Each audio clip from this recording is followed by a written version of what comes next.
Bismillahirrahmanirrahim. Assalamualaikum warahmatullahi wabarakatuh.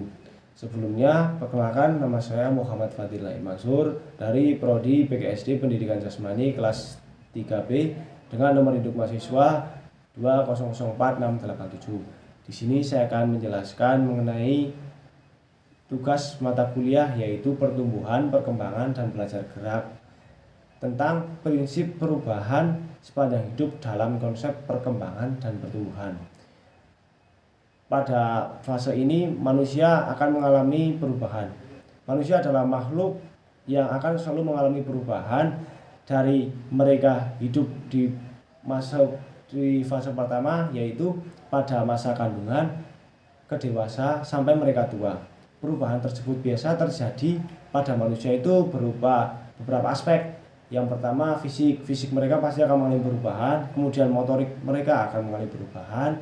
Yang selanjutnya itu pikiran mereka pasti akan mengalami perubahan seiring berjalannya waktu, bagaimana mereka bisa mengelola pikiran mereka, kemudian bagaimana cara mereka mengontrol emosi, dan bagaimana cara mereka bersosial. Periodisasi perubahan terjadi biasanya melalui beberapa umur, ada beberapa fase perkembangan. Yang pertama yaitu sebelum lahir, yaitu yang pertama pada fase awal, embrio, dan janin sebelum lahir. Selanjutnya yaitu bayi. Bayi itu biasanya cuma satu. Kemudian anak-anak dibagi menjadi dua, yaitu anak-anak kecil dan anak-anak besar. Yang selanjutnya yaitu pada fase remaja. Pada fase remaja biasanya antara perempuan dan laki-laki berbeda.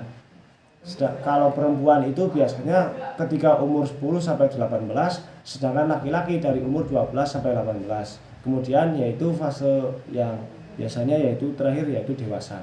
Kemudian ada beberapa pembagian fase-fase perkembangan manusia. Yang pertama yaitu sebelum lahir. Sebelum lahir dibagi menjadi 3, yaitu periode ketika masih menjadi telur, kemudian menjadi embrio, dan menjadi janin. Yang selanjutnya yaitu masa bayi baru lahir. Biasanya pada fase ini bayi itu menginjak umur 10 sampai 15 hari.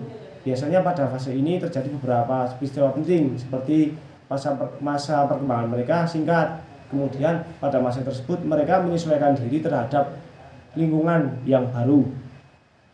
Kemudian selanjutnya yaitu masa bayi. Masa bayi itu biasanya umur 2 minggu sampai 2 tahun. Biasanya terjadi beberapa perkembangan pribadian yang akan berguna untuk mereka dewasa. Jadi ketika masa ini mereka akan belajar, mereka akan mengeksplorasi apa yang mereka dapat untuk bisa menjadi bekal untuk dewasa.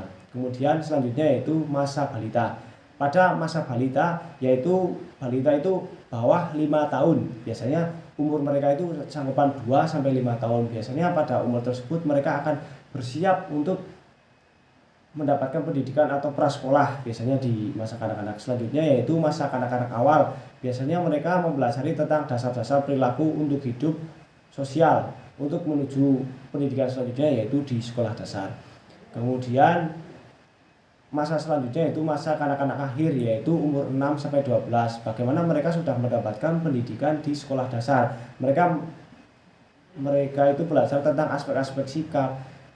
Intinya mereka mempelajari tentang intelektual mereka supaya mereka bisa mendapatkan bekal ketika mereka nantinya hidup di masyarakat. Kemudian yang selanjutnya yaitu masa pubertas atau masa adolescensi. Biasanya dibagi menjadi 4, ada perubahan yang terjadi. Ada berupa tubuh, kemudian besar tubuh, proporsi tubuh, ciri-ciri seks primer dan ciri-ciri seks sekunder mereka. Kemudian yang selanjutnya yaitu pada dewasa awal, yaitu umur 21 sampai 40, di mana mereka sudah akan memasuki kehidupan baru yang sebenarnya mereka akan mandiri dalam menjalani hidup mereka. Kemudian ada selanjutnya masa dewasa madya, umur 40 sampai 60. Pada masa ini merupakan masa-masa di mana mereka itu sukses biasanya ketika menjalani hidup. Dan pada umur ini mereka biasanya sudah lebih menekankan kepada agama. Jadi mereka fokus ke agama karena pada masa selanjutnya yaitu masa usia lanjut mereka akan mati.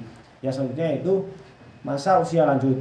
Masa usia lanjut biasanya ketika umur 60 sampai mati. Pada masa ini mereka pasti akan mengalami perubahan-perubahan yaitu menurun seperti fisik mereka dan psikologis mereka. pada masa ini merata semua orang akan mengalami perubahan fisik.